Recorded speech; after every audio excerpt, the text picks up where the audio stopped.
অসম্পূর্ণ উদ্বোধনের ৯ মাস পর পরীক্ষামূলক যানবাহন চলাচল শুরু হয়েছে চট্টগ্রাম এলিভেটেড এক্সপ্রেসওয়েতে। সরকারের অনুমতি পেলে পুরোদমে যানবাহন চলাচলের জন্য প্রস্তুত চট্টগ্রাম উন্নয়ন কর্তৃপক্ষ সিডিএ। ১৪টি র্যাম্পের কাজ শেষ না হওয়ায় এক্সপ্রেসওয়ের সুবিধা মিলবে না বলছেন বিশেষজ্ঞরা। সাফর ইসলামের ক্যামেরায় চট্টগ্রাম থেকে নাসিরুদ্দিনের রিপোর্টে বিস্তারিত।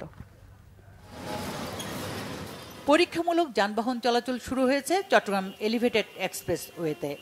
সরকারের অনুমতি পেলে ১ মাসের মধ্যে এলিভেটেড এক্সপ্রেসওয়েটি অসম্পূর্ণ অবস্থায় চালু হতে পারে।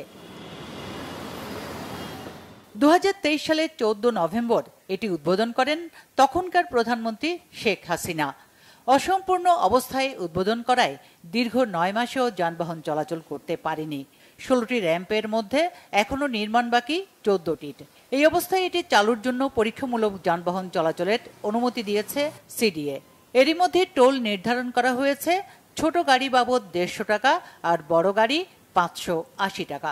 মোটরসাইকেল ছাড়া চলাচল করতে পারবে অন্য সব যানবাহন। লালখান বাজার থেকে বিমানবন্দর যেতে আগে যেখানে ১.৫ ঘন্টা সময় লাগতো তা এখন অতিক্রম করা যাবে আধ ঘন্টায়। আশা চট্টগ্রাম উন্নয়ন কর্তৃপক্ষের। সিডিএর প্রধান প্রকৌশলী জানান, র্যাম্পের জন্য জমি অধিগ্রহণে টাকা না পাওয়ায় তার নির্মাণে দেরি হচ্ছে। টোলের পারমিশনটা পেলেই মন্ত্রণালয় থেকে আমরা কিন্তু সহসায় হয়তো আগামী কিছুদিনের মধ্যে আমরা পাবো, পেলে আমরা কিন্তু টোল দিয়ে গাড়ি চলাচল শুরু হবে। আমাদের টার্গেটটা হচ্ছে আগামী ১ বছরের মধ্যে আমরা যদি ল্যান্ডের টাকাটা পাই, আগামী ১ বছরের মধ্যে এই র্যাম্পের কাজগুলো শেষ করে আমরা টোটাল পরিপূর্ণভাবে আমরা এলিভেটেড এক্সপ্রেস চালু করে দিতে পারবো।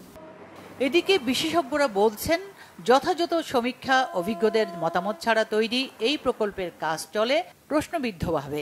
রাজনৈতিক বিবেচনায় একাধিক র্যাম্প যুক্ত হওয়ায় এটি আর এক্সপ্রেসওয়ে থাকছে না।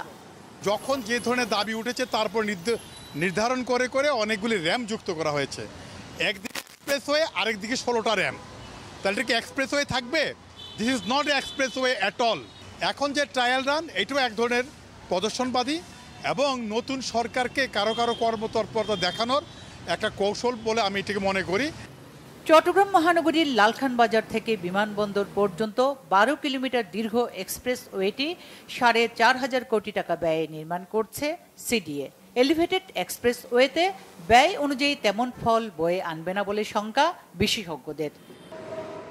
Bangla vision news desk.